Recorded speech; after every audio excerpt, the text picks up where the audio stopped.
Welcome back to the shadows of Skyrim, where the darkest truths hide. Part 2 of our exploration into what really happens when you become a vampire continues. We have seen the diseased path and its horror. Now witness the chosen path and learn why it is so much worse. You thought disease was the worst way to become a vampire. You thought 3 days of transformation while your humanity slowly dies was the ultimate curse. But there is another way, a path chosen willingly by those who think they can handle true power. A ritual so horrifying that most who hear of it pray they never understand what it truly means. This is the confession of a daughter of Cold Harbor, a pure-blood vampire who traded everything for immortality and learned too late that some prices are too high to ever be worth paying. And if you genuinely enjoy this kind of dark storytelling, consider subscribing and liking the channel, but only if it truly resonates with you. They told you about the diseased ones, the thin bloods who stumble into caves and wake up 3 days later with blood on their hands. The accidents, the cursed, nobody told you about us, the chosen ones.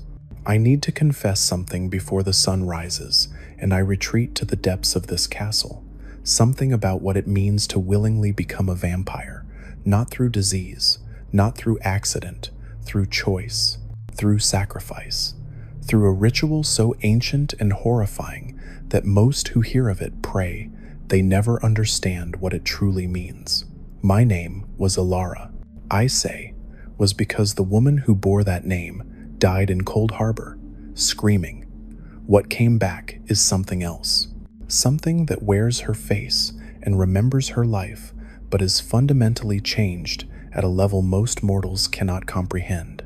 I was 23 years old when I chose to become a daughter of Cold Harbor. 23 years old and convinced I understood what power meant, what immortality cost, how wrong I was, how terribly, devastatingly wrong. Let me start at the beginning, because unlike the diseased vampires who lose themselves in 3 days, my transformation took only hours. Hours that felt like centuries. Hours that broke something inside me that can never be repaired. I grew up in solitude, daughter of a wealthy merchant family. We had everything: gold, influence, comfort. But my father had one problem that all the gold in Skyrim could not solve. He was dying. A wasting disease the healers could not name. Something eating him from the inside. That is when they came to us. Members of a cult I will not name. They spoke in whispers about immortality, about power beyond death, about Lord Harkon and the Volkihar clan, about how our family could live forever if we were willing to pay the price. The price seemed simple at first. Gold, lots of it, service to the clan, loyalty to Lord Harkon. My father agreed immediately. He was desperate. Desperate men make terrible choices. They told us about the 2 paths to true vampirism. The diseased path, where sanguinary vampiris slowly corrupts you over 3 days, turning you into a weak, pathetic thing that even other vampires despise. And the pure path, the path of power, the path that requires offering yourself to Molag Bal directly. My father could not do it. To become a pure-blood vampire as a man, you must make a pact. Sacrifice 1,000 innocents in Molag Bal's name, and hope he deems you worthy. My father had the gold but not the stomach for that kind of slaughter. He could not become what he needed to become. But women have a different path, a more direct path. We can offer ourselves to Molag Bal on his summoning day, and if we survive, we emerge as daughters of Cold Harbor. Pure-blood vampires with power that diseased vampires can only dream of. The ability to become vampire lords. True immortality, not the half-life of thin bloods, but real, eternal existence. I volunteered. I was young, stupid, convinced that I understood what I was agreeing to. My father begged me not to. My mother wept. But I had made up my mind. I would save our family. I would become powerful. I would live forever. They took me to a hidden shrine deep in the Reach. 20 cultists gathered at midnight on the 20th of Evening Star, Molag Bal's summoning day. They placed me on a stone altar. They They chanted in a language that made my ears bleed just hearing it, and they called him. When Molag Bal manifested, it was not like the stories. He did not appear as some great monster or towering demon. He came as a man, tall, handsome, perfect. That was worse somehow, the monster wearing a beautiful mask. What happened next, I will not describe in detail. I cannot. The mind has mechanisms to protect itself from memories too terrible to bear. But I will tell you this. When the cult's books say we are offered to Molag Bal, they mean it literally. When Sarana says the ritual was degrading, that is an understatement so vast it borders on obscene. He took everything from me on that altar. My innocence, my humanity, my choice. He violated me in ways physical and spiritual. He tore apart what I was and remade it into what he wanted. And when he was done, when I was broken and bleeding and dying, he placed a single drop of his blood on my forehead. I died, completely. My heart stopped, my breathing ceased. I felt my soul trying to leave my body, trying to escape to whatever afterlife awaited me. But Molag Bal's blood would not let me go. It dragged me back, forced me back into a body that was no longer fully mine. I woke up different. The cultists were kneeling around me, chanting praise to Molag Bal, congratulating me for surviving. Only 3 in 10 women survived the ritual. I should have felt lucky, special, chosen. Instead, I felt empty, hollow, like something essential had been scooped out of me and replaced with hunger. Not the hunger for blood that diseased vampires feel. Something deeper, something older. A hunger for power, for domination, for spreading Molag Bal's curse to others. They brought me to Castle Volkihar 3 days later. Lord Harkon himself greeted me. He was pleased. Another daughter of Cold Harbor for his court. Another source of the pure blood he needed for his prophecy. Another pawn in his game to blot out the sun. Harkon taught me to transform, to become a vampire lord. That first transformation was agony. My body tore itself apart and reformed into something monstrous. Wings erupted from my back. Claws replaced my fingers. My face elongated into something bestial. I was no longer human. I was no longer even recognizably vampire. I was something else. Something that existed to drain life and spread corruption. The power was intoxicating. As a vampire lord, I could drain the life from enemies with a thought. I could summon gargoyles to do my bidding. I could fly. I could rip through a dozen soldiers without breaking concentration. I was unstoppable. But here is what they do not tell you about being a daughter of Cold Harbor. Here is the secret that Harkon and his cult deliberately hide. You belong to Molag Bal now, completely, utterly, forever. Your soul is not your own anymore. When you die, you do not go to Sovngarde or the Dreamsleeve or wherever you believed you would go. You go to Cold Harbor, to Molag Bal's realm, where he will torment you for eternity as payment for the power he gave you in life. Even now, centuries after my transformation, I can feel him watching, influencing, pushing every cruel thought I have, every victim I drain, every innocent I hurt. I wonder how much of it is me and how much is him. The line between my choices and his will has blurred so completely that I cannot tell where one ends and the other begins. The diseased vampires, the thin bloods, they think they have it bad. They think their guilt and hunger make them monsters, but they do not understand. They were infected by accident. Their curse can be cured at any shrine in the Nala. Skyrim, they have hope, a path back to humanity. We do not. We chose this. We offered ourselves willingly. We signed contracts written in our own violated flesh. There is no cure for being a daughter of Cold Harbor. There is no spell or ritual that can undo what Molag Bal did to us.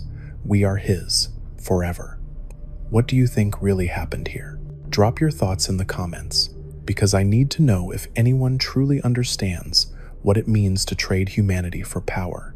And here is the worst part, the part that keeps me awake, during the long days hiding from the sun, the part that makes me question everything, I would do it again. The power is addictive in ways I cannot adequately describe.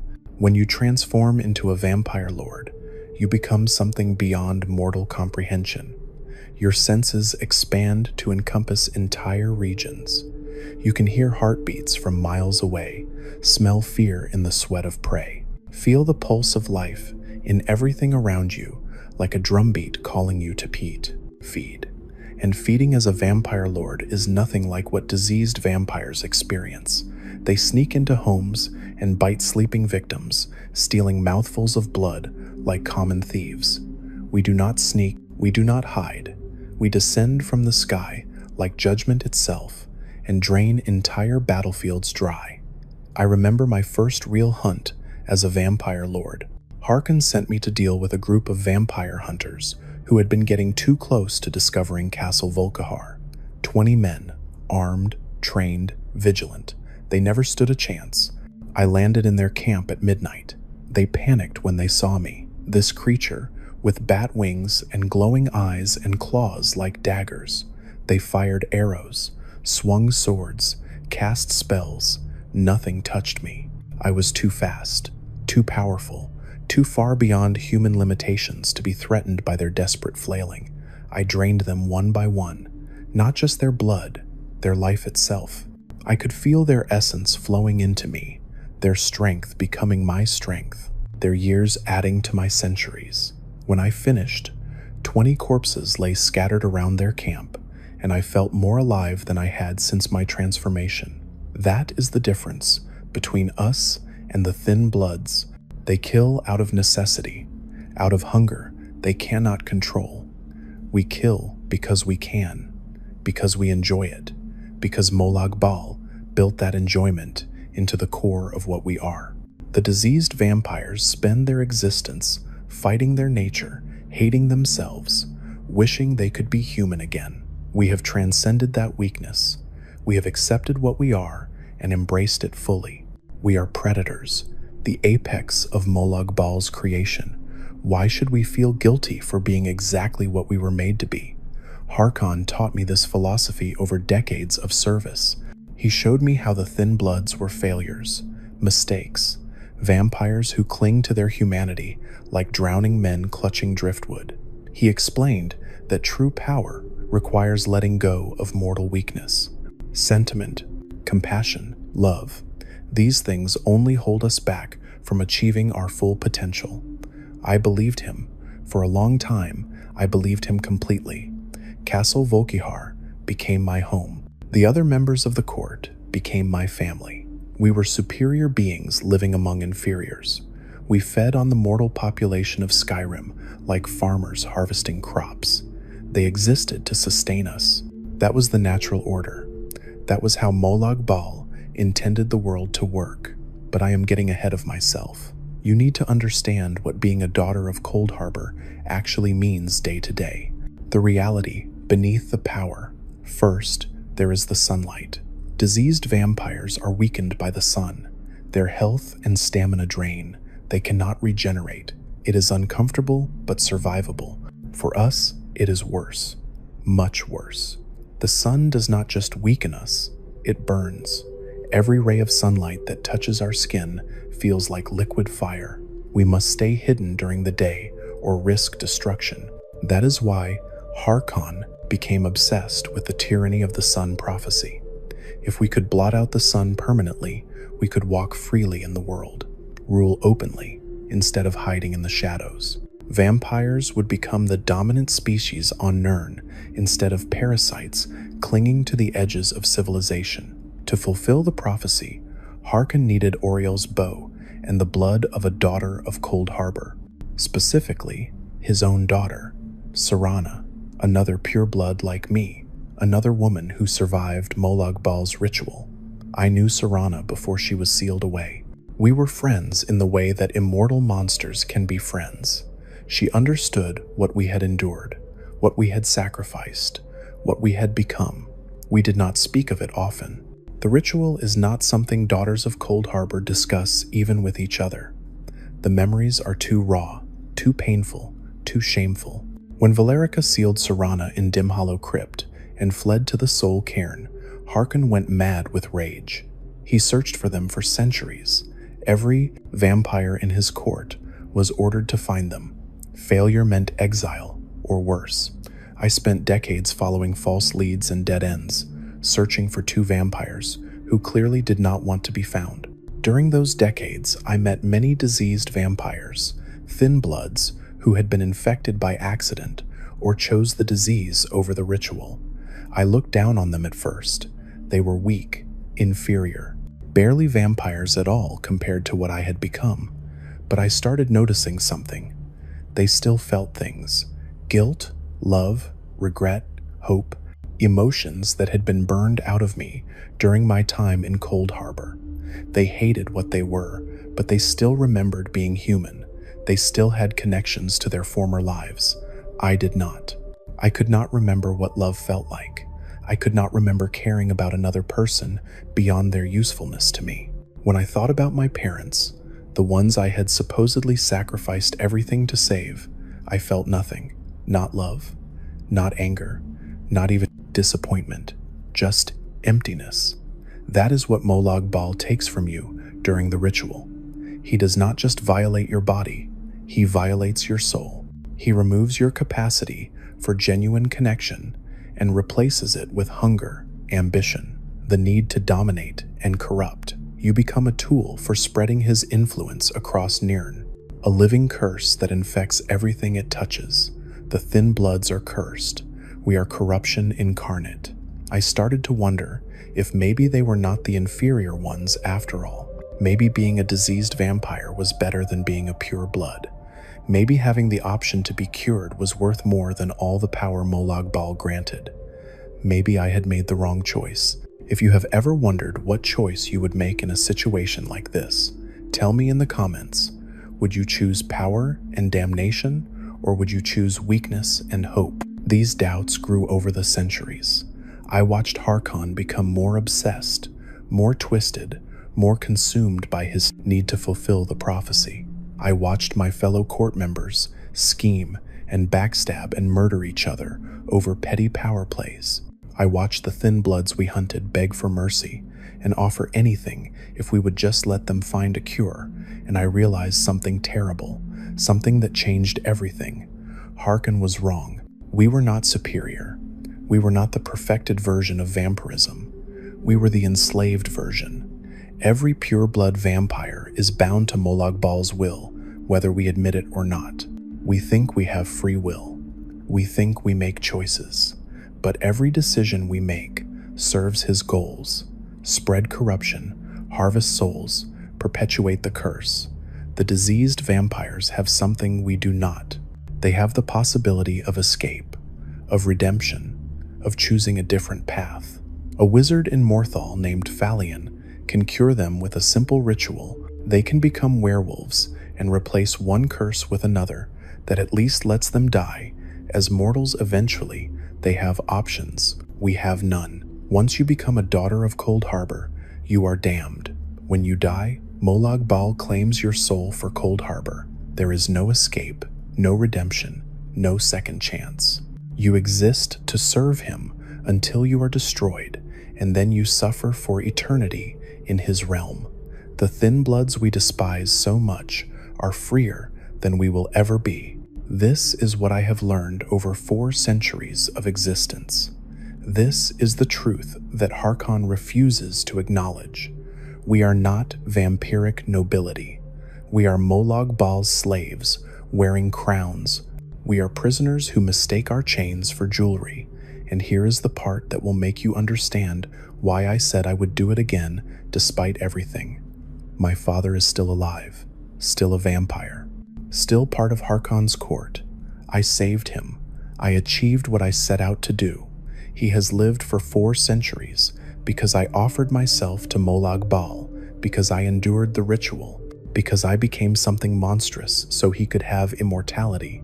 He has never once thanked me, never acknowledged what I sacrificed, never even looked at me with anything resembling the love a father should have for his daughter. Because whatever capacity he had for love was burned away When I dragged him into vampirism with me, I saved his life and destroyed his soul. I gave him forever and took away everything that made forever worth having. That is the real horror of pure blood vampirism. Not the power, not the curse, not even the eternal damnation waiting in Cold Harbor. The real horror is that you can achieve everything you want and lose everything that matters in the same moment. If this story has kept you listening this far and you want more of these dark confessions from Skyrim, hit that subscribe button. It tells me someone out there is still paying attention to warnings like these. I need to tell you what happened when Serana finally returned to Castle Volkihar, when the Dragonborn brought her back after centuries of searching, when Harkon's prophecy finally seemed within reach. I was there when Harkon offered the Dragonborn a choice. Join us and become a vampire lord. Receive the gift directly from Harkon himself. Gain power beyond mortal imagining. I watched this stranger, this savior of Skyrim, stand before the most powerful vampire in the province and decide their fate. Part of me hoped they would refuse. Hoped someone would finally reject the poison we call power. Hoped this hero would see through Harkon's promises and recognize the cage he was offering. But whether they accepted or refused, what happened next changed everything. The Dragonborn helped Serana. They traveled to the Soul Cairn, that horrifying realm where trapped souls wander for eternity. They found Valerica. They recovered the Elder Scrolls. They obtained Oriel's bow, and then they came for Harkon. I was not in the cathedral when it happened. I was on the ramparts, keeping watch. But I felt it when Harkon died. Every vampire in Castle Volkihar felt it. Our lord, our leader, the progenitor of the Volkihar bloodline, gone, destroyed by his own daughter and the Dragonborn. The court fractured immediately. Some fled. Some tried to seize power for themselves. Some, like me, simply stood there wondering what to do now that the purpose we had served for centuries no longer existed. I went to the cathedral after, saw Harkon's ashes scattered across the floor, saw the look in Serana's eyes. She was free, truly free. Her father could no longer use her blood for his mad prophecy. She could choose her own path now, make her own decisions. I envied her in that moment, envied her freedom, even though she was still cursed, still a vampire, still bound to Molag Bal, the same way I was. But she had escaped one prison, even if she could never escape the other. That is when I understood the final truth about pure blood vampirism, the worst truth, the one that makes everything else pale in comparison. We are not individuals, we are extensions of Molag Bal's will. Everything we do, every choice we make, every action we take, ultimately serves his goals, whether we intend it to or not. Harkon thought he was pursuing his own ambition, thought he was working toward his own vision of vampiric supremacy, but he was just acting out a script Molag Bal wrote centuries ago. The tyranny of the sun prophecy was never meant to succeed. It was meant to create conflict, to draw out heroes, to test their resolve, to force choices that would corrupt or destroy them. Molag Bal did not care if the sun was blotted out. He cared about the suffering and domination that the attempt would cause. All of us were just pieces in a game we could not see. That includes me. This confession I am giving you right now, this warning, even this is part of Molag Bal's design, because now you know about the ritual, now you know about the power. Now some of you listening are thinking maybe it would be worth it. Maybe you are strong enough to handle it. Maybe you could use that power for good. You cannot. Nobody can. The ritual changes you at a fundamental level. It removes your ability to choose good over evil. You become a tool for spreading corruption, whether you want to or not. Your good intentions will twist into manipulation. Your desire to protect will become a need to dominate. Everything pure in you will be perverted into something monstrous. That is what Molag Bal does. That is his sphere, domination, enslavement. He does not just want your obedience. He wants your willing participation in your own corruption. He wants you to choose evil while thinking you are choosing power, to sacrifice others while thinking you are saving them. I did that to my father. I thought I was saving him. In reality, I was condemning him to an eternity as Molag Bal's puppet. Every victim he has drained in 4 centuries is my fault. Every atrocity he has committed traces back to my choice on that altar. I spread the corruption to him, and he spread it further, like ripples in a pond, like infection in a bloodstream. This is what diseased vampires do not understand when they envy purebloods. They see our power and think we have it better. They do not see the chains, the complete absence of free will, the knowledge that every moment of our existence serves a Daedric prince who views us as expendable tools. At least diseased vampires can fight their nature, can choose to only feed on criminals, can seek redemption or cure, can make moral choices even if their hunger makes it difficult. We cannot. The ritual strips that ability away. We can pretend we have morals. We can tell ourselves we are different, but ultimately, we will always serve Molag Bal's purposes because that is what we were made for. So when I said I would do it again, I meant it. Not because I think it was right, not because I am glad I made that choice, but because I have no choice anymore. If I could go back, I would make the same decision because Molag Bal has already written my past, my present, my future. Free will is an illusion we purebloods cling to because the alternative is too horrifying to accept. I am telling you this from Castle Volkihar, where I remain to this day. Serana left after Harkon's death. She travels with the Dawn Guard, now in some quests. She has found something resembling purpose, even within her curse. The rest of the court either died or scattered. The castle is mostly empty now, except for a few of us too old or too broken to leave. I stay because I have nowhere else to go. No purpose except to exist and feed and wait for the day something finally destroys me so I can begin my eternal punishment in Cold Harbor. That is all pureblood vampires have to look forward to. Centuries of hollow existence followed by eternity of torture. Some of you might be thinking about the power still, thinking maybe you could use the vampire lord abilities to fight evil instead of spread it. Let me tell you about Valerica and Serana, 2 daughters of Cold Harbor who tried to do exactly that. They tried to stop Harkon, tried to prevent the prophecy, tried to use their curse for good. They failed. Valerica had to flee to the Soul Cairn, a realm of eternal suffering for trapped souls, and hide there for centuries. Serana was sealed in a tomb for the same amount of time. When they finally stopped Harkon, it was only because the Dragonborn did most of the work. 2 pure-blood vampires with centuries of power and experience needed a mortal to defeat their own kind. That is how weak we really are when it matters. That is how completely Molag Bal's curse has crippled us. We have all the power in the world and none of the agency to use it meaningfully. If you meet someone offering to make you a pure-blood vampire, run.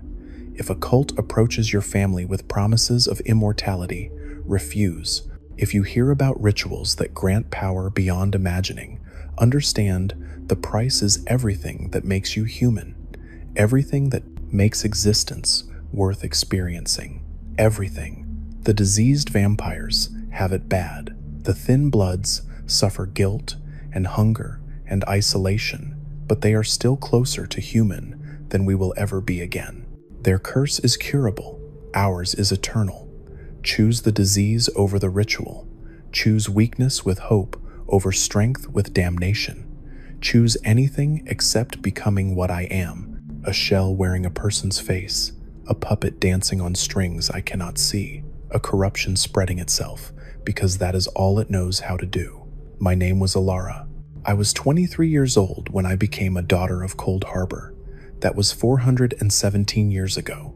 In all that time, I have not done a single good thing, not one. Every action I take serves Molag Bal's goals.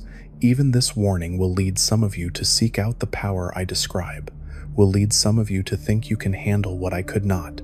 You cannot. Nobody can. That is the point. That is the curse.